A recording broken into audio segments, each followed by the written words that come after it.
শিব না কৃষ্ণ? কৃষ্ণই শিব। বেদ না গীতা? গীতা বেদের সারাৎসার, গীতা। মন্দির না ধ্যান? ধ্যান। কর্ম না ভাগ্য? কর্ম। গুরু না বই? গুরু। ধর্ম না অধিকার? ধর্ম না অধিকার? ধর্ম না অধিকার? ধর্ম। সবচেয়ে ভুল বোঝা সংস্কৃত শব্দ? ধর্ম। একটাই শাস্ত্র পড়তে হলে? গীতা। তোমার কাছে প্রকৃত সনাতনী কে? মা কালী। সনাতনের সবচেয়ে বড় শিক্ষা এক বাক্যে? ব্যাসদেবের একটা কথা আছে, পরোপকারায় পুণ্যায় পাপায় পরপীড়নম। অন্যের উপকার করা পুণ্য, অন্যের অপকার করা পাপ।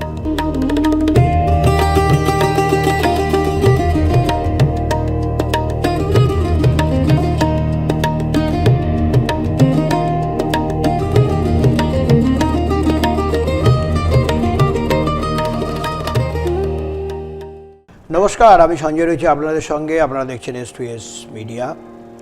আজ আমাদের S2S মিডিয়ায় একটি বিশেষ পর্বে আমরা বিশেষ বিষয় নিয়ে আলোচনা করব এবং এই আলোচনা পর্বে আমাদের সঙ্গে রয়েছেন যার অমৃতনাথ ভট্টাচার্য আসল নাম, কিন্তু এর বাইরে ওর পরিচয় হচ্ছে পরিবার প্রদত্ত যে একটা নাম, তার বাইরেও একটা পরিচয় আছে, সেই বিষয়ে আমরা পরে জানব। আচ্ছা, প্রথমেই আমাদের S2S মিডিয়া স্টুডিওতে তোমাকে স্বাগত জানাই। অমৃতনাথ বলবো না কি বলবো? তুমি যে নামে আমাকে ডাকবে সে নামে। সন্ধ্যাবেলা কালকে যে নামে ডাকছিল তুমি আমাকে সেই নামেই ডেকো। অমৃতই বলা যায়? অমৃত বলো, ঋক বলো, যা খুশি। আচ্ছা, ঋক বলি, অমৃত বলি, যাই হোক। দেখো, আজকে আমাদের যে আলোচনার পর্ব বা বিষয় সম্পূর্ণ আলাদা। আমরা যে হার্ডকোর নিউজ করি, বিভিন্ন বিষয় পডকাস্টে আমাদের আসে, অনেক বিষয় থাকে, সেখানে ডাক্তারবাবু থেকে শুরু করে স্বাস্থ্য অনেক আলোচনা হয়। কিন্তু আজকে আমরা তোমাকে পেয়েছি এবং তোমাকে যতটা জেনেছি বা শুনেছি, আজকে আশা করি যে আমাদের চ্যানেলে 3 বছরে যে আমাদের জার্নি, তাতে একটা অন্যরকম একটা এপিসোড আমাদের দ্বারা দর্শক পেতে চলেছে। আমি তো সেটাই চাইবো যে তুমিও সেই জায়গাগুলো, মানুষের বহু প্রশ্ন, বহু বিষয় রয়েছে। আমরা যখন নিজের কাজের মধ্যে ব্যস্ত রয়েছি, তার বাইরেও যখন নিজেকে বোঝার চেষ্টা করি বা নিজের মধ্যে ঝাঁকি, তখন মনে হয় অনেক কিছু জানা হয়নি, অনেক আশা আকাঙ্ক্ষা যেন অপূর্ণ থেকে গেছে। নিজেকে যেন প্রত্যেক মুহূর্তে আমরা আরও বেশি বেশি করে জানার জন্য আকুল হয়ে উঠি। তুমিও সেই জানার চেষ্টা বা খোঁজের মধ্যেই রয়েছে, যতটা আমি বুঝতে পেরেছি তোমার সঙ্গে কথা বলে। সবাই আমরা খুঁজে চলেছি, কিন্তু তার সঙ্গেও আমাদের যে বাহ্যিক বিষয়, আমাদেরকে বিজনেস করতে হয়, তোমাকেও কিছু কাজ করতে হয়, তার সঙ্গে খোঁজা নিরন্তর চলেছে। তো সেই নিরন্তর প্রক্রিয়া আমার মধ্যেও রয়েছে, তোমার মধ্যেও রয়েছে, সবার মধ্যেই রয়েছে। তো আজকে আমরা যে বিষয়ে আলোচনা করতে চাই, প্রথমেই তোমাকে একটা ব্যক্তিগত প্রশ্ন দিয়ে আমি জিজ্ঞেস করতে চাই যে দেখো, পরিবারে সবার একটা নাম থাকে, যেমন আমার সঞ্জয় চক্রবর্তী, তোমার নাম ছিল অমৃতনাথ ভট্টাচার্য। তো এই পরিবার প্রদত্ত যে নাম, সেটাকে তুমি পাল্টে ঋক অমৃত এই নাম নিয়েছো, বা এই নামেই তোমায় চেনে তোমার জগতে জানা। আর এই নামটা কেন নিতে হলো, আর এই যে পথ চলা যে শুরু হলো কিভাবে, তোমার সম্পর্কে যদি একটু বলো, মানে তোমাকে আমরা কিভাবে পেতে পারি? ঋক অমৃত নাম আমি পাল্টাইনি। আচ্ছা, আসলে আজও যখন স্কলারলি কাজ করতে হয় বা আমি রিসার্চ আর্টিকেল পাবলিশ করি, সেটা ঋক অমৃত নামে না, সেটা অমৃতনাথ ভট্টাচার্য নামেই পাবলিশ হয়। কোথাও যদি কোনো ইউনিভার্সিটিতে যদি আমি লেকচার দিতে চাই বা কোনো সেমিনারে কথা বলতে চাই, তো সেখানেও অমৃতনাথ ভট্টাচার্য নামটাই ইউজ হয়। কিন্তু যখন আমার ক্রিয়েটিভ কাজ হয়, ক্রিয়েটিভ লেখালেখি হয়, ধরুন আমি যদি গল্প লিখছি বা কবিতা লিখছি বা সেই অর্থে স্কলারলি নয়, কিন্তু প্রবন্ধ লিখছি, নিবন্ধ লিখছি নিউজ পেপারে, তখন আমি ঋক অমৃত নামটা ইউজ করি। এবার এই ঋক অমৃত নামটা আমার বেছে নেওয়া নাম নয়। আজ থেকে প্রায় 13-14 বছর আগে যখন আমি প্রথম লেখালেখি প্রকাশ হওয়া শুরু করে, তো তখন এক সম্পাদক ছিলেন এক লিটল ম্যাগাজিনের। তো তার বক্তব্য ছিল যে তোর লেখার ধরন যা আর তোর নাম যা দুটো একসাথে ম্যাচ করে না। আচ্ছা, মানে তোর লেখাটা খুব স্মার্ট কিন্তু নামটা খুব প্রাচীন, ঠিক আছে? এবার আর তোর লেখার যে রিডার হতে পারে, টার্গেট রিডার যারা হতে পারে, তারা তোকে অমৃতনাথ ভট্টাচার্য বলে। আচ্ছা, এখানে কি এটা বলা যায় নিউমোলজিতে একটা মানে বিষয় রয়েছে, অনেকে এইচ এসব বাদ দিয়ে নাকি নাম চেঞ্জ করে দিলে তারা অনেক সফল হয়, সেক্ষেত্রে কি তোমার এই রিক অমৃত এই নামকরণে তোমার সাফল্য দাঁড়িয়েছে? না, এটা কোনো যোগ নেই। না, এটার সঙ্গে যোগ নেই, বরং এটাকে বলা যেতে পারে ব্র্যান্ড পজিশনিং, মার্কেটিং এর। ওকে, ঠিক আছে, যে এই লেখকের ভয়েসকে অমৃতনাথ ভট্টাচার্য ব্র্যান্ড নেম দিলে এটা কাজ করবে না, কিন্তু রিক অমৃত দিলে এটা হয়তো বেশি প্রচারিত হবে। কিন্তু আমার সবচেয়ে বেশি চমৎকার লেগেছিল এইটা যে রিক অমৃত এই নামটা এই মজার এবং ইয়ার্কির ছলেই প্রপোজাল এসছে যে না রিক অমৃত নামে হোক, কিন্তু যখন আমরা নামটা ভাবলাম তখন দেখলাম যে রিক অমৃত কথাটার একটা মানে আছে। ঠিক আছে, যে রিক অমৃত, আমি রিক, এই শরীরের রিক অমৃত তা নয়। রিক কথাটার একটা বিশাল ব্যাপ্তি আছে এবং সেই রিক আসলে কিন্তু অমৃতই। সেই রিক কিন্তু আমাদের ঋগ্বেদে একদমভাবে কম্পাইলড। সেই রিক অমৃত এই মানেটাও আসছে কিন্তু। আচ্ছা, ঠিক আছে, এই মজাটা বিশ্বজোড়া ব্যাপ্তি। আমার বিশ্বজোড়া ব্যাপ্তি নয়, আসলে ওই রিকের বিশ্বজোড়া এক ব্যাপ্তি আছে। তার মানে তুমি একটা ক্ষুদ্র অংশ মাত্র। আমি ওর প্রতিনিধিত্ব করছি, এটা বলা যেতে পারে, বা এই নামটার প্রতিনিধিত্ব করছে এটা বলা যেতে পারে। বেশ, এটা গেল তোমার নামের ব্যাখ্যা। এবার হচ্ছে তুমি বীরভূম ছেড়ে যখন যাচ্ছ কলকাতায় গেলে এবং সেখানে জিওলজি নিয়ে পড়তে গেলে। জিওলজি, হ্যাঁ, জিওলজি নিয়ে পড়তে গেলে, আর তারপরে দেখা গেল সেখানে গিয়ে তোমার পড়াশোনার সঙ্গে সঙ্গে থিয়েটার থেকে শুরু করে বিভিন্ন সিনেমার লাইন প্রডিউসার ইত্যাদিতে তুমি অংশগ্রহণ করে ফেললে। কিভাবে এই যদি জার্নিটা একটু বলা যায়? আমি সিউড়িতেও প্রচুর থিয়েটার করেছি এবং সিউড়িতে বেশ ভালো থিয়েটার করেছি এবং আমার থিয়েটারে মন খুব মানে ওদিকে পড়ে থাকতো। মানে উচ্চ মানের থিয়েটার সিউড়িতে যে থিয়েটার করা সম্ভব হয় আর কি, তবু সেটাও বেশ ভালোই ছিল। আমি খুব খারাপ কোয়ালিটি বলবো না, কারণ আমরা শিশুদের থিয়েটার করতাম। শিশুদের থিয়েটার তখনও অত কলুষিত ছিল না। ঠিক আছে, ওই বড়দের থিয়েটারে পলিটিক্স থেকে ওটা বাইরে ছিল একদম। আচ্ছা, ফলে কলকাতা যখন আমি যাচ্ছি আসলে তখন যে কেবল জিওলজির জন্যই যাচ্ছি তা নয়, আমার থিয়েটারের বা তোমার মনের মধ্যে তোমার মধ্যে যে সমস্ত ইচ্ছাগুলো সেগুলো আরো বিকাশ করার জায়গা কলকাতা। আমার থিয়েটার নিয়ে প্রশ্ন ছিল এবং থিয়েটারের মূল যে প্রফেশনাল থিয়েটারটা আমরা জানি, সেই প্রফেশনাল থিয়েটারের অ্যাক্সেস আমাকে কলকাতায় দিতে পারতো। একদম ঠিক আছে, ফলে আমি কলকাতা গিয়ে যে মানে কেবল পড়াশোনা করতে যাচ্ছি তা নয়, আমার থিয়েটারের খিদেটা মেটাতেও আমি যাচ্ছি। এবার থিয়েটারটা করতে গিয়ে যেটা মূল যেখানে আমি দাঁড়ালাম, যেটা কালকেও কথা হচ্ছিল, যে ওই এক ঘর একটা লাইব্রেরির বইয়ের সামনে দাঁড়িয়ে আমি দেখলাম যে আমি কিছুই পড়া হয়নি এবং নাট্যশাস্ত্র বলেও একটা বিষয় আছে। আরে বাবা, নাটকের জন্য একটা আলাদা শাস্ত্র, এই আবার কি বিষয়? এই যে কোয়েশ্চেনগুলো বা এই বিষয়গুলো যখন আমি সামনাসামনি দাঁড়ালাম তখন দেখলাম সেটা হচ্ছে যে এই গোটা দুনিয়াটা এত বিশাল বড় যে কে পার্ট টাইম অ্যাপ্রোচ দিয়ে এটা হবে না, এর মধ্যে ডুবতে হবে। এটা ওই সুইমিং পুলে সাঁতার শেখার মতো ডুব দিতে হবে, ডুব দিতেই হবে। উপরে সাঁতার কাটলে হবে না, এখানে ডুব দিতেই হবে। এই ডুব দেওয়ার জন্য তখন আমাকে জিওলজিটা ছাড়তে হয়, তখন আমাকে লিটারেচারে যেতে হয়। তারপর অবভিয়াসলি নাট্যশাস্ত্র তখন হয়ে ওঠেনি, কারণ আমি সেই মুহূর্তে টিচার পাইনি বা এমন কাউকে পাইনি যে সমস্ত কৌতূহল মিটিয়ে দিতে পারে। আসলে যে কোনো শাস্ত্র বা এই ধরনের প্রাচীন স্টাডিজের জন্য না একজন গুরু বা আচার্যের প্রয়োজন। এটা নিজে নিজে বই খুললাম পড়ে ফেললাম এটা হতে পারে না। এইবার এই পড়াশোনাটা আমার শুরু হলো অনেক পরে, কৌতূহলটা জাগলো 2013-র দিকে, কিন্তু শুরু হলো প্রায় 2020-21 এসে। এর মাঝখানের যে সময়টা সেটা এটা বলা যেতে পারে যে হ্যাঁ আমি আমার বাইরের দুনিয়াটাকে চিনছি, আরও বিভিন্ন কৌতূহল মেটাচ্ছি। তো সেই ওই থিয়েটার করতে এলাম হচ্ছে নাট্যশাস্ত্রের জন্যে। আর একটা কারণ ছিল, সেটা হচ্ছে আমার ভিতরের একটা অধ্যাত্মের কোয়েশ্চেন ছিল।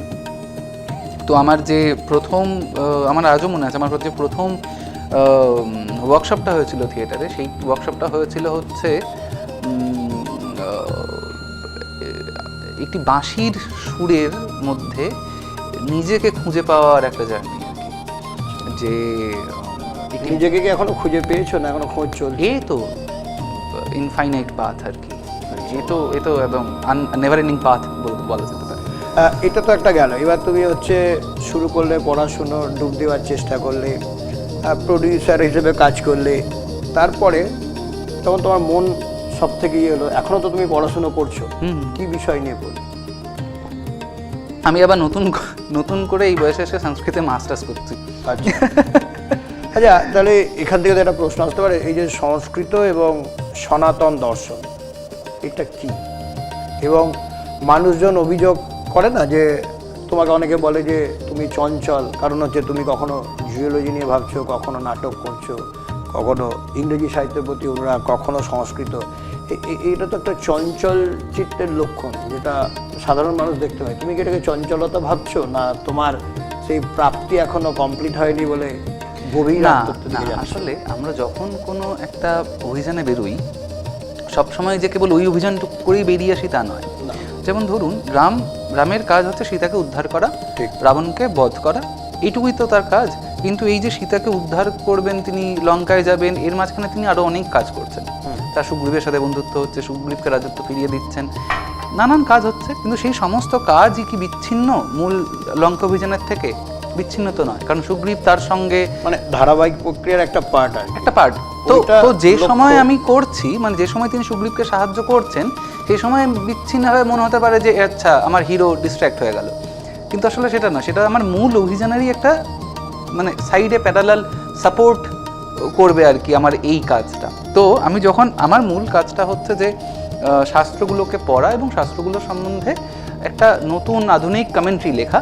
এবার সেই নতুন আধুনিক কমেন্ট্রি লিখতে গেলে আমার আনুষঙ্গিক পাশাপাশি যা যা কাজ করার দরকার, যদি আমার সংস্কৃতে মাস্টার্স করা দরকার, পিএইচডি করা দরকার, তো আমার সেটা করা প্রয়োজন। আমার যদি নাট্যশাস্ত্র নিয়ে কাজ করতে হয়, তাহলে আমাকে থিয়েটারটা করতেই হবে, অভিনয় বুঝতে হবে, রাসা থিওরি বুঝতে হবে। এবার রাসা থিওরি বুঝতে গেলে আমাকে যেমন রাসার প্রয়োগটাও জানতে হবে, আমাকে তার থিওরিটাও জানতে হবে। এবার এই যে এত নানান ছড়িয়ে ছিটিয়ে চারিদিকে যে কাজ, সেইগুলোকেই মানে একদম বাহ্যিক দৃষ্টিতে বা আপাত দৃষ্টিতে এটা চঞ্চলতা বলে মনে হতে পারে, কিন্তু এটা হয়তো যদি আমি করে উঠতে পারি, তাহলে শেষে গিয়ে লোকে ওই ডট কানেক্ট করবে আর কি। মানে যেটা হচ্ছে যে যখন ভিত কাটা হয় এবং একটু একটু করে ঢালাইগুলো বাড়া হয়, টিন মানে বেড়ে যায়, টিন দিয়ে যখন ঘেরা থাকে তখন দেখা যায় না যে ওর মধ্যে কি হচ্ছে। যখন দুতলা তিনতলার পরে যখন একটা রূপ পেলো, তখনই বোঝা যায় যে না, চঞ্চলতা ছিল না, ওখানে কাজটা খুব গভীরভাবে অধ্যয়ন হয়েছে, তাই 3-4 তলাটাই নজরে আসছে। কাজটা হয়ে যাওয়ার পরেই ডট কানেক্ট হবে, আগে থেকে ডট কানেক্ট হবে না, এবং বুঝতেও পারা যায় না যে কি হতে চলেছে। না না না। বেশ, খুব ভালো কথা। এবার বলো যে এই যে আমরা অনেক সময় একটা কথা শুনি যে আধ্যাত্ম কথাটা শুনি, অধ্যাত্ম কথাটা, এই যে অনেকে বলছে বারবার যে অধ্যাত্ম মানে কি, মানে আধ্যাত্মিকতা বা অধ্যাত্মের মানেটা কি? আমি একটু আগেই ওই যে অধ্যাত্ম শব্দটা ইউজ করলাম, যে আমার একটা অধ্যাত্মের কোয়েস্টও ছিল, সেই কোয়েস্টটা আমাকে থিয়েটারের দিকেও নিয়ে গেছে। যেমন আমি যে বলছিলাম, আমার প্রথম ওয়ার্কশপেই ব্যাপারটা ছিল হচ্ছে যে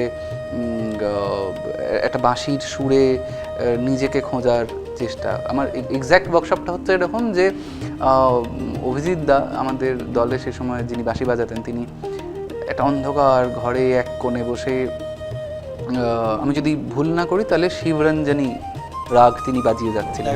এবার সেই শিবরঞ্জনী রাগ তিনি বাজিয়ে যাচ্ছিলেন, তারপর আমাদের যে বেলুরের আরতি, সেই আরতিও বাজানো হয়।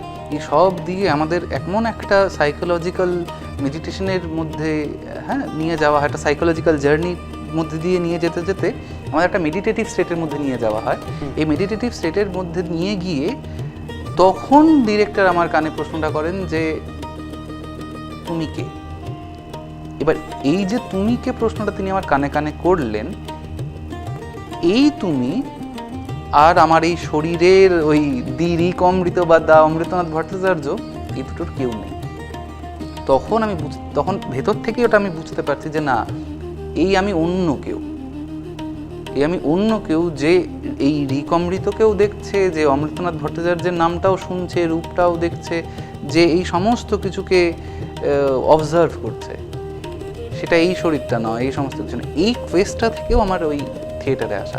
তো আমি অধ্যাত্ম বলতে আজকে এতগুলো বছর পর যেটা খুব সহজ যদি উত্তর দিতে হয়, যেটা বুঝেছি সেটা হচ্ছে যে কনসিয়াসনেস, চৈতন্য, ঠিক আছে, যা আমার এই সাইকোসোম্যাটিক যে অস্তিত্ব, অর্থাৎ শরীর এবং মন, মানসিক, এই শরীর ও মনের অস্তিত্বের বাইরেও এক চৈতন্যের রিফ্লেকশন আমাদের মধ্যে ঘটে।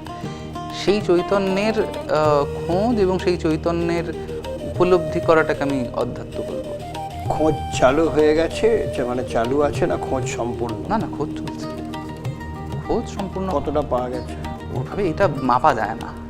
এটা ফিজিক্সের কোনো যদি রাশি হতো তাহলে আমি বলতাম যে হ্যাঁ এত গ্রাম মাপা হয়ে গেছে, এত গ্রাম হয়ে গেছে, এত গ্রাম বাকি আছে, 1 কিলোর মধ্যে 700 গ্রাম হয়ে গেছে, 300 গ্রাম বাকি আছে, এটা বলা যাবে না। কারণ এটা কোনো না এরকম স্ট্যাটিক জার্নির মধ্যে, মানে আমি দিল্লি যাচ্ছি, আমি ঝাড়খণ্ড পৌঁছে গেলাম, আমি গয়া পৌঁছে গেছি, এটা বলা যাবে না। একদম। আজকের যুগে দেখো আমরা প্রযুক্তির যুগে এসে গেছি, এবং প্রযুক্তি এআই যুগ, বিজ্ঞান দ্রুত বিভিন্ন টেকনোলজি নিয়ে আসছে, আর্টিফিশিয়াল ইন্টেলিজেন্স এই সময় একটা গুরুত্বপূর্ণ ভূমিকা নিচ্ছে।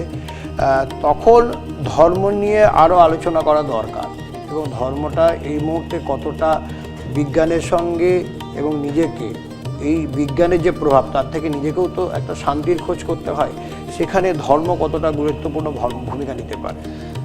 দেখো, ধর্ম শব্দটা আমার মনে হয় যে সনাতনের সবচেয়ে ভুল বোঝা শব্দ। আচ্ছা, ঠিক আছে, ধর্মকে আমরা না একদম উপাসনার প্যারালাল এনে নামিয়েছি আর কি। মানে ধর্ম কথাটার মানে হচ্ছে যে আমি মন্দিরে যাব, পুজো দেব, আমি ব্রত রাখবো, উপবাস করব, এই সবের মধ্যে, এই কর্মকাণ্ডের মধ্যে আমরা ওটাকে সীমিত করে ফেলেছি। কিন্তু ধর্ম কথাটার আরও অনেক বিশাল বড় ব্যাপ্তি আছে।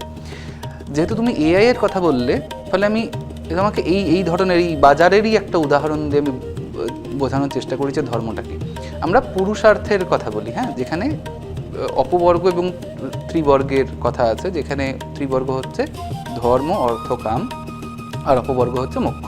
তো এই ধর্ম, অর্থ, কাম আর মোক্ষ, এই 4 নিয়ে আমার পুরুষার্থ। এবার আমি কামকে বলছি ডিমান্ড, অর্থকে বলছি সাপ্লাই। ঠিক আছে, এই ডিমান্ড আর সাপ্লাই খেলা দিয়ে আমি ধর্মকে বোঝার চেষ্টা করি। সে তোমার কাছে 50 টাকা আছে, তুমি বেনিমাধব মোড়ের কচুরির দোকানে গিয়ে 1 প্লেট কচুরি চাইলে আমাকে খেতে পেয়েছে 1 প্লেট কচুরি দাও। তোমার কাছে এখন চাহিদাটা হচ্ছে যে আমার পকেটে 50 টাকা আছে, অর্থাৎ যত সস্তায় আমি কচুরিটা পাই যেন 50 টাকার মধ্যে হয়ে যায়, যত সস্তায় আমি পাই, যতটা সেভিংস আমার পকেটের মধ্যে হয় তত ভালো। কচুরির দোকানি ভাবছে যে আমাকে বড়লোক হতে হবে, যত তাড়াতাড়ি বড়লোক হওয়া পসিবল, আমি তত তাড়াতাড়ি বড়লোক হব। এবং এই চেষ্টাটা অনেকের মধ্যে থাকে, সবার মধ্যে আছে, আমার মধ্যে আছে, তোমার মধ্যে আছে, সবার মধ্যেই আছে। এবং এটা অন্যায় কোনো ভাবনা নয়, এখনো পর্যন্ত নয়, যতক্ষণ পর্যন্ত অন্যায় কোনো ভাবনা নয়, এটা তা নয় আসলে। ও যদি তোমাকে এখন 5,000 টাকা চায় 1 প্লেট কচুরির জন্য, তুমি কি দিতে পারবে? তোমার কি মনে হবে যেটা যুক্তিসঙ্গত চাওয়া?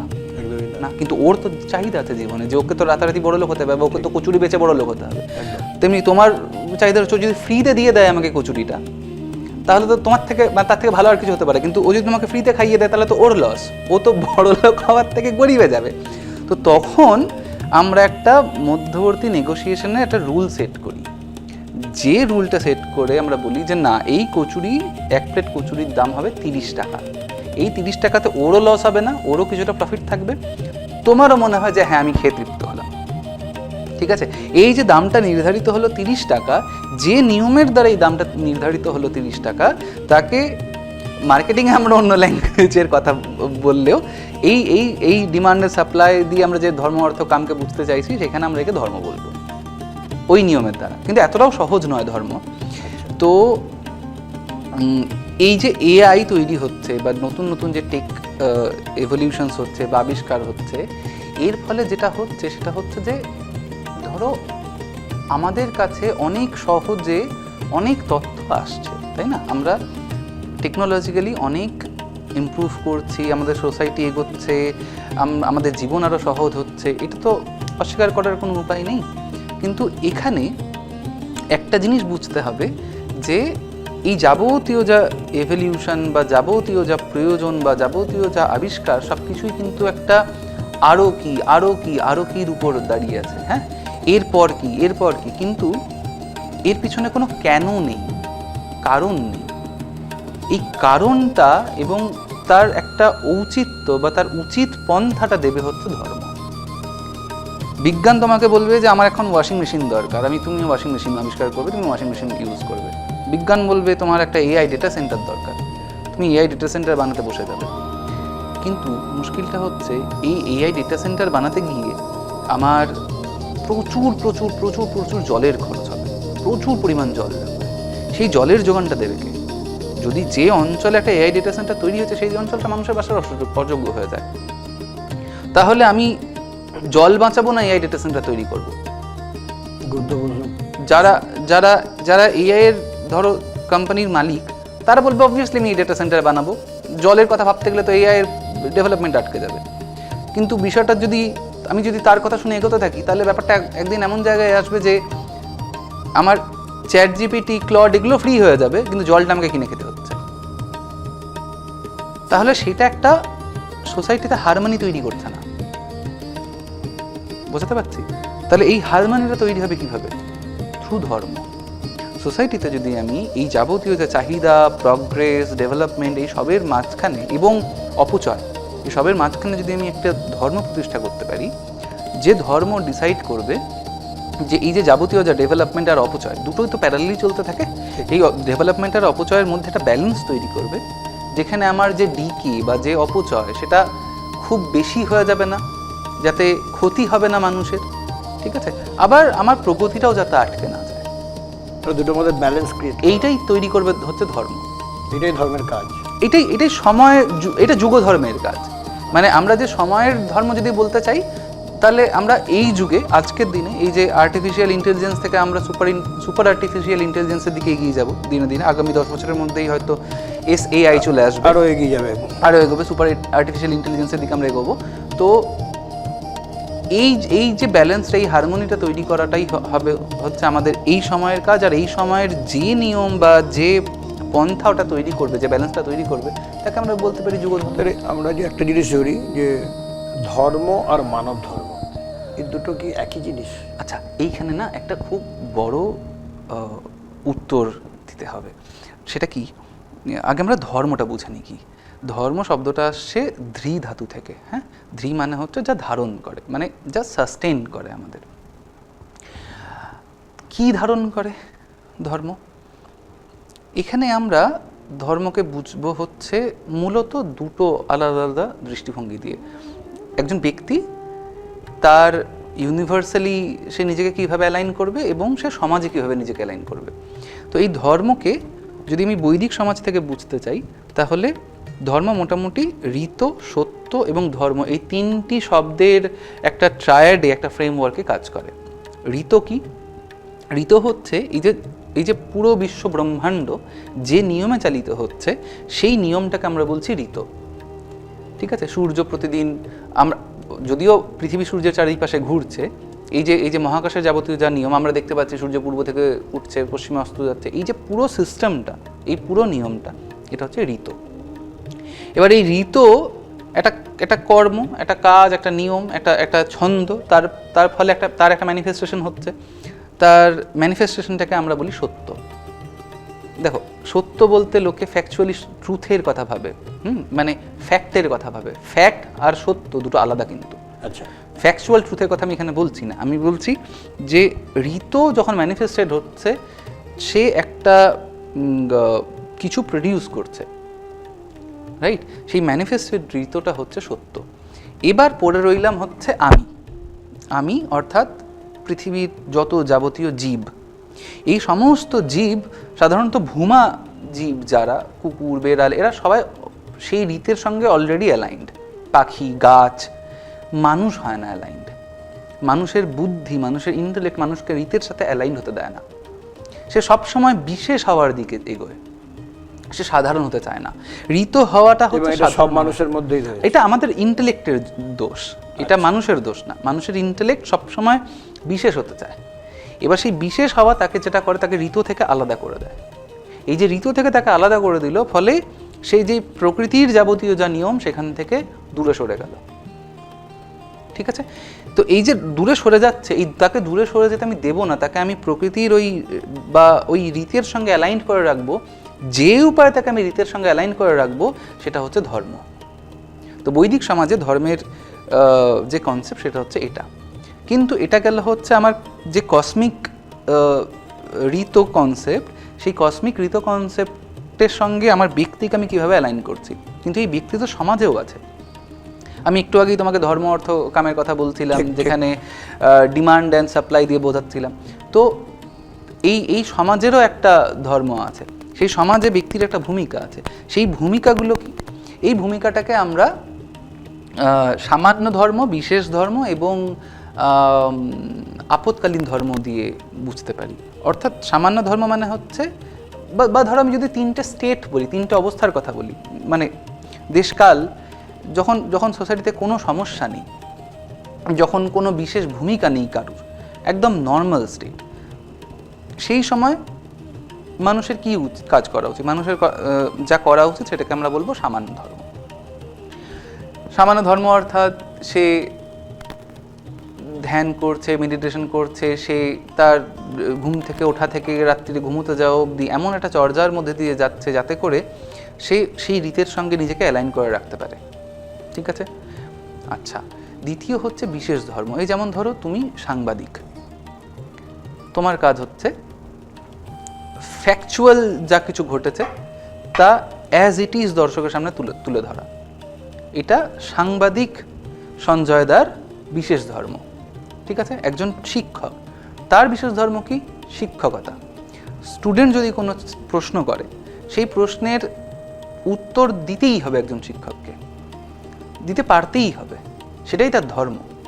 এবং তার জন্য কোনো ফিস চার্জ করা যাবে না। ঠিক আছে? মানে আলাদা করে আমি সেই তুমি আমাকে একটা প্রশ্ন করলে আমাকে 20 টাকা দামি তার উত্তর না, এটা না, ওটা তার ধর্মই, তাকে করতেই হবে, তার ধর্ম পালন করতেই হবে। যেমন আমি যদি নিজেকে নট বলে পরিচয় দিই, ঠিক আছে, তো আমার সামান্য ধর্মের বাইরে গিয়েও আমার যদি পরিচয় একটা নটের পরিচয় হয়, তাহলে আমার নটও ধর্ম করতে হবে, পালন করা, এটা বিশেষ ধর্ম। এরপর পড়ে রইল হচ্ছে আপৎকালীন ধর্ম। অর্থাৎ সমাজে এমন কিছু একটা সিচুয়েশন তৈরি হলো যে সিচুয়েশনটা নর্মাল নয়। ধরো বন্যা এলো, খরা এলো বা যুদ্ধ চলছে, সেই সময় সেটা তো আপৎকালীন স্থিতি, প্রাকৃতিক বিপর্যয়, সেটা আপৎকালীন স্থিতি। এই আপৎকালীন স্থিতিতে একজন টিচারকেও যুদ্ধে যেতে হতে পারে। ঠিক আছে? তখন সে বলবে না যে না আমি তো সৈনিক নই, আমি তো টিচার, আমি তো যুদ্ধে যাব না। না, এটা করা যাবে না। এটা এইখানে তোমার আর ওই বিশেষ ধর্ম কাজ করবে না, এখানে কাজ করবে হচ্ছে আপৎকালীন ধর্ম। ঠিক বোঝা যাচ্ছে? তাহলে ধর্মকে একটা কখনোই ইউনিডাইমেনশনাল উপায়ে এইটা ধর্ম এটা ধর্ম নয় এভাবে বোঝা যায় না। ধর্মকে আমি কোন সময়ে আছি, সেই পরিস্থিতি কি, এই সব বিচার করে বুঝতে হয়। তবে হ্যাঁ, আমি তো ইউনিভার্সাল ধর্মের কনসেপ্টটা বললামই। আরেকটা বিষয় হচ্ছে যে যেটা তোমার সঙ্গে যেটা আলোচনা হচ্ছিল, যে ধর্মের সঙ্গে বিজ্ঞানকে যুক্ত করে কি ভাবা যেতে পারে? কোনো বিরোধ নেই তো, আসলে তো কোনো বিরোধ নেই। মানে বিজ্ঞান বলতে আমি সায়েন্স ধরে নিচ্ছি, কারণ শাস্ত্রের বিজ্ঞান, বিজ্ঞান শব্দটা শাস্ত্রে যেভাবে আছে সেটা আলাদা প্রয়োগ, সেটা বিশেষ জ্ঞান, বিরোধমূলক জ্ঞান, বিচারমূলক জ্ঞান হতে পারে, বিবিধ জ্ঞান হতে পারে। ঠিক আছে, আমি এর সিনোনিম হিসেবে সায়েন্স ধরলাম, কিন্তু কোনো বিরোধ নেই তো। মানে বিরোধটা না খুব মানে আরোপ করে দেওয়া হয়, মানে আমরা সায়েন্সকে ধরি একটা মডার্ন আর ধর্মকে বলে দিই প্রাচীন, কিন্তু তা নয়। আচ্ছা, আজকের দিনে মানুষের কাছে যে সনাতন ধর্মের সবচেয়ে যে ভুল ধারণা, এটা কি? ওই যে বললাম ধর্ম, মানুষ একদম উপাসনার মধ্যে লিমিটেড করে ফেলেছে। আমি মন্দিরে যাচ্ছি, আমি মন্দিরে গিয়ে পুজো দিচ্ছি, পুজো দিয়ে এই যে নারকেল ফাটালাম, এই ফাটালাম, ধর্ম এটা নয়। ধর্ম কমপ্লিটলি হচ্ছে এমন একটা চর্যা, এমন একটা ওয়ে অফ লাইফ যা তোমাকে ওই রীতের সাথে কানেক্ট করবে। তার মানে এই যে যেগুলো আমরা আনুষ্ঠানিকভাবে করি, যে নারকেল ফাটালাম, একটু ফুল নিয়ে গেলাম, ধূপ, সেটা উপচার, এটা উপাচার, এটা ধর্ম নয়। হ্যাঁ, না, এটার সাথে ধর্মের কোনো সম্পর্ক, এটা কর্মকাণ্ডের সাথে সম্পর্ক। একে তুমি কর্ম বলতে পারো, কর্ম আমরা যেরকম বলি, এটা সেই কর্ম। এবং দেবতা তো কোথাও এইভাবে বলেনি যে আমাকে এইভাবেই করতে হবে, নারকেল নিয়ে যেতে হবে, এটা তো আমরা দেখিনি কোথাও। এটা মানুষই তো তৈরি করেছে। দেবতার কনসেপ্টটা আলাদা। দেবতার কনসেপ্ট বুঝতে গেলে আমাদের দেবজনী ইত্যাদি প্রভৃতি বুঝতে হবে। মানে দেবতা, ঈশ্বর, এইগুলোর সাথে সোসাইটির সম্পর্ক বেশ খানিকটা গভীর। বেশ, ওইটা আমরা অন্য একদিন আলোচনা করব। হ্যাঁ, সেটাই ভালো। যে এই দেখো, আজকের দিনে একটা সবথেকে গুরুত্বপূর্ণ যে হিন্দু হওয়া আর সনাতনী হওয়া, এই সনাতনী শব্দটা মানে আমাদের কাছে আগে যারা এই বিষয়ে পড়াশোনা করতো তাদের কাছে যতটা প্রচারের মধ্যে ছিল তারা জানতেন, আমরা যারা সাহিত্য চর্চা করেছি বা একটু পড়েছি সনাতনী শব্দটা পেয়েছি। কিন্তু নর্মালি পরবর্তী সময় মানে বিশেষ করে কেন্দ্রে বিজেপি গভর্নমেন্ট আসা বা আমাদের পশ্চিমবঙ্গে আসার আগে বিভিন্ন অনুষ্ঠান বিশেষ করে রামনবমী ইত্যাদি এবং হিন্দু কারা সনাতনী কারা এইসব শব্দগুলো আমরা শুনছি। তো এই যে হিন্দু এবং সনাতনী মানে হিন্দু হওয়া আর সনাতনী হওয়া একই, এই বিষয়ে তোমার কি মত? এইখানে আমার নিজস্ব একটা মত আছে আর একটা প্রচলিত মতও আছে যেটাকে আমি মানি। হিন্দু অর্থাৎ সিন্ধু নদের এপারে যারা রয়েছে, এই ভারতবর্ষ অঞ্চলটাতে যারা রয়েছে, ধরো আমাদের সপ্তদ্বীপের কনসেপ্ট আছে, জম্বুদ্বীপ, লাক্ষাদ্বীপ এটসেট্রা। সেই জম্বুদ্বীপের মধ্যে আরও 7খানা বর্ষ রয়েছে, 9টা বর্ষ রয়েছে। সেই বর্ষের মধ্যে একটি হচ্ছে ভারতবর্ষ, ইলাবৃত বর্ষ রয়েছে উত্তরে। তো এই ভারতবর্ষের অধিবাসীদেরকেই আমরা সাধারণত হিন্দু বলে জানি, ঠিক আছে।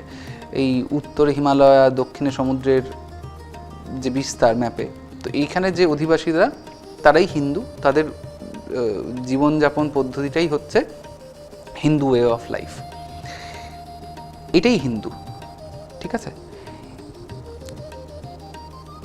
কিন্তু লাস্ট 800 বছরের যদি আমি কথা বলি, এটা আমার নিজের ইন্টারপ্রিটেশন, যে ধরো আমি 1200 সাল যখন আমার প্রথম ইসলামিক ইনভেশনটা হলো, তারপর থেকে আমি লাক্ষণিকভাবেই সে 2019 সাল অবধি আমি ধরবো, যখন রাম মন্দির প্রতিষ্ঠার আবার নতুন করে কোর্ট রায় দিলেন। এই লড়াইটা তো প্রায় 400-500 বছরের লড়াই, 500 বছরের লড়াই, প্রায় 400-500 বছরের লড়াই। এবং এই জমির, এই ভূমির যাবতীয় মানে পরিস্থিতির উপর আস্থা রেখেই মানুষ এই লড়াইটা কন্টিনিউয়াসলি নিরবচ্ছিন্নভাবে করে গেছে। তো আমি 2019 অবধি এই টাইমলাইনটাকে ধরবো। এই টাইমলাইনটাকে ধরে বলবো যে এর আগের যে সময়টা ছিল, 1200 সালের আগের যে সময়টা ছিল, আর এই যে সময়কালটাতে আমরা যা ফেস করেছি, দুটো কমপ্লিটলি আলাদা, দুটো অভিজ্ঞতা একদমই আলাদা। তো এর আগের যা শাস্ত্র রচনা হয়েছে, এর আগের যে জীবন ধারণ পদ্ধতি ছিল, সেইগুলোর সঙ্গে আমাদের এখানে একটা বিচ্ছিন্নতা এসছে। আমরা একে আপৎকালীন সময় হিসেবে দেখি, যে ভারতবর্ষ এর আগে কোনো দিনই ভারতের বাইরের কোনো মানে দর্শন দ্বারা পরিচালিত হয়নি। বাইরের অধিবাসী এটসেট্রা এটসেট্রা কথা আমি বলছি না, কিন্তু এমন কোনো দর্শন দ্বারা পরিচালিত হয়নি, এমন কোনো সিদ্ধান্ত দ্বারা পরিচালিত হয়নি যা ভারতবর্ষের সিদ্ধান্ত নয়, ভারতবর্ষের জমি থেকে আসেনি, ঠিক আছে। এই অঞ্চলের জমি থেকেই উঠে আসা দর্শন দিয়ে পরিচালিত হয়েছে।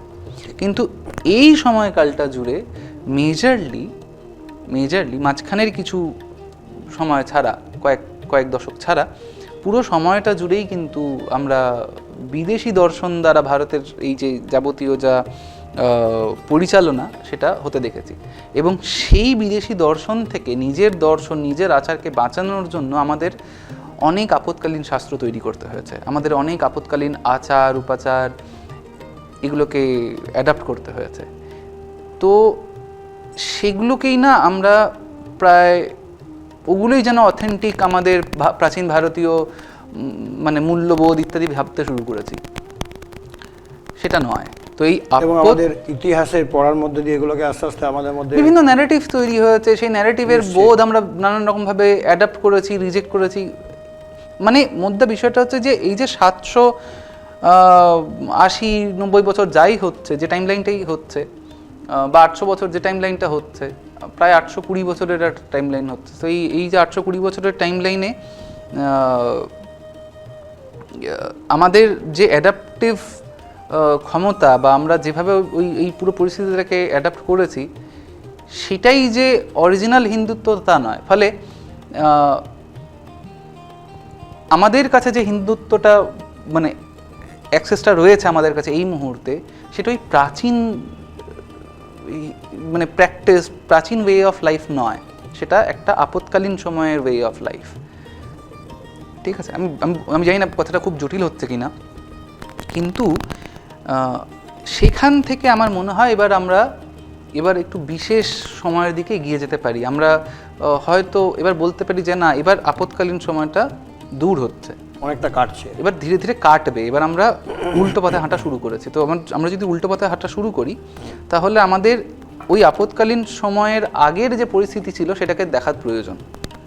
এবার সেটাকে যদি দেখার প্রয়োজন হয়, তাহলে আমাকে তাকে আলাদা করতে হবে। ঠিক আছে, তাহলে আমি যদি এই 1200 বছরের আপৎকালীন সময়ের যে প্র্যাকটিস, তাকে যদি আমি হিন্দুত্ব বলি, তাহলে তার থেকে প্রাচীন যা বৈদিক কালের, বৈদিক সময়ের বা প্রি বৈদিক এরার কাজকর্ম, যা আসলেই প্রাচীন শুধু না, যা অনাদি, যা অনন্ত, যা পারপেচুয়াল, যা সারাক্ষণ ঘটছে, বা যা চিরকালীন, যে জিনিসটা আমাদের ভারতবর্ষকে অখণ্ড করে রেখেছে, আমাদের অ্যাকচুয়ালি অখণ্ড মানে আমি জার্নিটাকে অখণ্ড করে রেখেছে বলছি, সেই মানে এটা তো আর অন্য কোনো সিভিলাইজেশন নেই, আর অন্য কোনো সভ্যতা নেই, সমস্ত সভ্যতাই মিউজিয়ামে ঢুকে গেছে, ভারতবর্ষ মিউজিয়ামে ঢোকেনি, ভারতবর্ষ এখনও চলছে, সেই হাজার হাজার বছর সভ্যতা এখনও চলছে। তাহলে সেই সভ্যতাকে আমি চিনব কীভাবে? তাকে কি কেবল হিন্দুত্ব বলে চেনা যায়? তখন আমরা তাকে সনাতন বলে চিনছি। সনাতন এই কারণেই বলছি, সৎ আতন, যা পারপেচুয়াল, যা চিরন্তন, যার কোনো বিনাশ নেই, যা অনাদি। তুমি কোনোদিন এটা মাপতে পারবে না যে সনাতন কত হাজার বছর আগে ছিল, তুমি কোনোদিন এটা বলতে পারবে না কত হাজার বছর পর শেষ হবে। তো যে প্রাচীন ওয়ে অফ লাইফ, যে প্রাচীন সিদ্ধান্তগুলো ছিল, সেই জায়গাটাকে আমরা নতুন করে বোঝার চেষ্টা করছি, পুনরায় বোঝার চেষ্টা করছি, পুনরায় ওটাকে অ্যাডাপ্ট করার চেষ্টা করছি। সেই শাস্ত্রগুলোকে যে সিদ্ধান্তের উপর বেস করে লেখা হয়েছিল, নট আমি যে পরিস্থিতিতে আছি সেই পরিস্থিতিতে, সেই সময় যে পরিস্থিতিতে বা যে সিদ্ধান্তগুলোর উপর বেস করে লেখা হয়েছিল, সেই সিদ্ধান্তগুলোকে বোঝার চেষ্টা করছি। লাস্ট 800 বছরে আমরা কী করেছি? আমরা অ্যাডাপ্ট করেছি ওই সমস্ত সিদ্ধান্তকে এই 800 বছরে কীভাবে অ্যাপ্লাই করা যায়, কীভাবে অ্যাপ্লাই করে বেঁচে থাকা যায়। হ্যাঁ, আমার নিজের যে সিভিলাইজেশনকে বাঁচিয়ে রাখা যায় সেটা করেছি, কিন্তু এখন আমরা আমার সিভিলাইজেশনের মূল চিত্রটা কী ছিল সেটাকে খোঁজার, জানার দিকে যাচ্ছি আর কি। আচ্ছা, তো এই যে তাহলে সনাতন আর হিন্দু দুটো এক জিনিস নয়? এক জিনিস আবার এক জিনিস নয়, মানে যা শাশ্বত, চিরন্তন, এটা এরকম ইউনিডাইমেনশনাল উত্তর দেওয়াটা খুব মুশকিল, জানো তো। কারণ হিন্দু এই ল্যান্ডের যাবতীয় যা কিছু, তাকে তুমি হিন্দু বলতে পারো। ঠিক আছে, এই ল্যান্ডের যাবতীয় যা কিছু, এই ভূখণ্ডের কোনো কিছুই অহিন্দু এমনটা নয়। আর সনাতন হচ্ছে এই ভূখণ্ডের সেই সিস্টেম, যে সিস্টেমটা তোমাকে এই সভ্যতাটা উপহার দিয়েছে। এই যে সনাতন সভ্যতা আমি কথা বলছি, বা সনাতন দর্শনের কথা বলছি, বা সনাতন ধর্মের কথা বলছি, সেটা এমন একটা সিস্টেম, যে সিস্টেম তোমাকে এই সভ্যতার এরকম হাতে তুলে উপহার দিয়েছে যে দেখো, এই সিস্টেমটাই যে কোনো একটা সভ্যতাকে নিরবচ্ছিন্নভাবে চালিয়ে যেতে পারে আর কি। নইলে অন্য যে কোনো উপায়ে তুমি যাবে, সেটা মিউজিয়ামে পৌঁছাবে, তুমি যদি থাকো তুমি বেঁচে থাকবে। তোমার একটা ইনস্টাগ্রাম পোস্ট দেখেছিলাম, যেখানে তুমি বলছো যে আস্তিক এবং নাস্তিকতা নিয়ে, যে দেবতায় বিশ্বাস করলেই সে আস্তিক, না করলেই নাস্তিক, যে ধারণা প্রচলিত আছে, এটা নিয়ে তোমার মতামত? ও এটা আমার মতামত না, এটা আসলে এটাই আমরা জানি যে ভগবানকে মানছে না মানে সে নাস্তিক, না না তা নয়। এটা আসলে মানুষের মধ্যে ভীষণ বড় একটা ভুল ধারণা আছে। এবং নাস্তিকতা বলতে কি বোঝায়? নাস্তিকতা আসলে আমি মনুস্মৃতি থেকে ধার করব কথাটাকে। মনুস্মৃতি বলছে নাস্তিকো বেদ নিন্দক, নাস্তিকো বেদ নিন্দক, অর্থাৎ যারা বেদের নিন্দা করে তারা নাস্তিক। আচ্ছা, ঠিক আছে। তো আমাদের যাবতীয় যা দর্শন, তা নানান প্রমাণ সিস্টেমের উপর দাঁড়িয়ে আছে। ঠিক আছে, এবার এই প্রমাণ সিস্টেমটা বুঝতে গেলে, মানে ধরো আমি তোমাকে একটা কথা বললাম, সেই আমি বললাম যে আকাশের রং নীল, ঠিক আছে, তো তুমি আমার কাছে প্রমাণ চাইবে, দেখাও, যে কোনো একটা প্রমাণ চাইবে, তো তার একটা প্রমাণ সিস্টেম আছে। এবার এই প্রমাণ কখনো কি বলবো, কখনো প্রত্যক্ষ প্রমাণ হতে পারে, কখনো অনুমান প্রমাণের দ্বারা হতে পারে, কখনো অধ্যাত্ম প্রমাণের দ্বারা হতে পারে, কখনো বেদ প্রমাণ বা শ্রুতি প্রমাণ হতে পারে, বা আপ্ত প্রমাণ হতে পারে। এই যে বেদ প্রমাণের কথা আমি যখন বলছি, বা আপ্ত প্রমাণের কথা আমি যখন বলছি, তার মানে বেদে লেখা আছে বা বেদের পরম্পরা বা শ্রুতিতে বলা আছে, তাই আমি ওটাকে মেনে নিচ্ছি। এই পন্থায় যারা বিলিভ করে তারা হচ্ছে আস্তিক, অর্থাৎ যারা বেদের প্রামাণ্যকে স্বীকার করে তারা হচ্ছে আস্তিক, আর যারা বেদের প্রামাণ্যকে স্বীকার করে না তারা হচ্ছে নাস্তিক। ঠিক। এবার বেদের প্রামাণ্যকে কারা স্বীকার করে না? বেদের প্রামাণ্যকে বুদ্ধিজম স্বীকার করে না, বেদের প্রামাণ্যকে জৈনিজম স্বীকার করে না, বেদের প্রামাণ্যকে চারবাক সিস্টেম স্বীকার করে না। তো এই জন্য আমরা বুদ্ধিজমকে, জৈনিজমকে বা লোকায়ত দর্শন বা চারবাককে আমরা বলে দিয়েছি নাস্তিক। কারা স্বীকার করে? সাংখ্য স্বীকার করে, যোগ স্বীকার করে, ন্যায় বৈশেষিক মীমাংসা স্বীকার করে। ঠিক আছে, তাহলে আমরা এই দর্শনগুলোকে বললাম আস্তিক দর্শন। মজাটা দেখো, সাংখ্য ঈশ্বরে মানে না, সাংখ্য বেদকে মানছে কিন্তু সাংখ্য ঈশ্বর মানছে না। তাহলে সাংখ্য ঈশ্বর মানছে না, তাহলে কি আমরা সাংখ্যকে নাস্তিক বলছি? বলছি না। সাংখ্য আস্তিক, ঈশ্বরে না মানলেও সাংখ্য আস্তিক, কারণ সাংখ্য বেদকে মানছে। মানা না মানার উপর অনেকটা নির্ভর করছে। না, এটা প্রমাণ দিয়েই মানছে, মানে এমন নয় যে আমার বিশ্বাস আমি বেদকে মানলাম, এমনটা না, ওটার যথেষ্ট রিজনিং আছে, কারণ আছে। ধর্ম বলতে আমরা কি কি বুঝি? ওই যে বললাম, আচ্ছা ধর্ম মানে খ্রিস্টান ধর্ম, ইসলাম ধর্ম, এগুলো ওগুলোকে আমরা পন্থ বলতে পারি বা পন্থা বলতে পারি একটা। মানে আমি তোমাকে ধর্ম শব্দটা যেভাবে ব্যাখ্যা করলাম, ধরো ধ্রি অর্থে, ধারণ করার অর্থে বললাম, বা সনাতন ধর্মের যে ট্র্যাডিশনের কথা বললাম, বা যে রীতের সঙ্গে অ্যালাইন করার উপায়ের কথা বললাম, এই খ্রিস্টান, শিখ বা অন্যান্য যে পথগুলো, সেই পথগুলো তোমাকে ওই রীত এটসেট্রা এই সমস্ত কিছুর কথা বলবে না। এগুলো কেন তৈরি হচ্ছে? আমার এই জমিতে, আমার এই ভূমিতে, আমার এই ভূখণ্ডে এই যে পন্থগুলো তৈরি হয়েছে, এই পন্থগুলো মূলত তৈরি হয়েছে একটা নির্দিষ্ট দেশকালের, একটা নির্দিষ্ট প্রয়োজনের কথা ভেবে, একটা নির্দিষ্ট সেক্ট অফ মানুষের কথা বিচার করে। যেমন ধরো, আমি আমার একদম এই ল্যান্ডের কথা বলি, চৈতন্যদেবের কথা বলি। চৈতন্যদেব একটা বিশেষ সময়ে এসছেন, যে সময়ে সমাজের চরিত্র একটু অন্যরকম ছিল, সেই সমাজের মানুষদের প্রয়োজন একটা অন্যরকম ছিল। তাকে যদি আমি বেদ থেকে কোট করে জিনিসপত্র পড়তে শুরু করতাম তাহলে সে মানতো না। সেই সময় জাতিভেদ প্রথা প্রচণ্ড বেড়ে গেছিল, বিচ্ছিন্নতা প্রচণ্ড বেড়েছিল। তো সেই সময়ের মানুষকে, সেই সময়ের সমাজকে হারমোনাইজ করার জন্যে যে উপায়ের প্রয়োজন ছিল, সেই উপায়টা চৈতন্যদেব দিয়েছেন। তাকে আমরা আজ বৈষ্ণব ধর্ম বলে মেনে নিচ্ছি, বা বৈষ্ণব ধর্মেরই একটা অংশ, গৌড়ীয় বৈষ্ণব ধর্ম বলে মেনে নিচ্ছি। ধর্ম, সহজিয়াটা আলাদা। সহজিয়াটা আমাদের বুদ্ধিজম এবং তন্ত্রের ওই ছোঁয়া থেকে আসছে আর কি, 1200 সাল। ওই চৈতন্যদেব যে ধর্ম প্রচার করেছিল, এটাকে আমরা কি ধরনের ধর্ম বলবো? এটাকে আমরা গৌড়ীয় বৈষ্ণব ধর্ম বলে চিনি। আচ্ছা, তার আগেও বৈষ্ণব ধর্ম ছিল, যেমন জয়দেবও তো বৈষ্ণব ছিলেন, তিনি তো চৈতন্যদেবের আগেই ছিলেন আর কি। কিন্তু চৈতন্যদেবের প্রচারিত ধর্মকে আমরা গৌড়ীয় বৈষ্ণব ধর্ম বলেই চিনি। তার মতকে আমরা অচিন্ত ভেদাভেদ তত্ত্ব বলে জানি। এই তো এগুলো হচ্ছে একটা পন্থ বা পন্থা। ঠিক। অনেকক্ষণ আপনাদের সঙ্গে আলোচনা করলাম। আজকের বিষয় সম্পূর্ণ আলাদা ছিল এবং সেখানে আমাদের ধর্ম, সনাতন, দেবদেবী বিষয়, উপাচার, প্রাতিষ্ঠানিকভাবে যে সমস্ত মন্দিরে থেকে শুরু করে আমাদের ধর্মের ইতিহাস এবং এই সময় আমাদের অবস্থান, মানুষ হিসেবে কি আত্মা, সমস্ত বিষয় আমাদের মতো করে একটু আপনাদের সামনে তুলে ধরলাম। এবং যদিও খুব মানে পুরোপুরিও খোলসা নিজেকে করেনি, যতটা দরকার ততটুকুই দিয়েছে। আগামী দিনে অনেক ওর কাছ থেকে জ্ঞান বা নলেজ থেকে গেল, যেগুলো আরও পরে পাবো, তাই তো নাকি? আবার করবো। যাই হোক, এখানে আজকে আলোচনা শেষ করছি। সবাই ভালো থাকবেন এবং দেখতে থাকুন এস টু এস মিডিয়ায়। নমস্কার।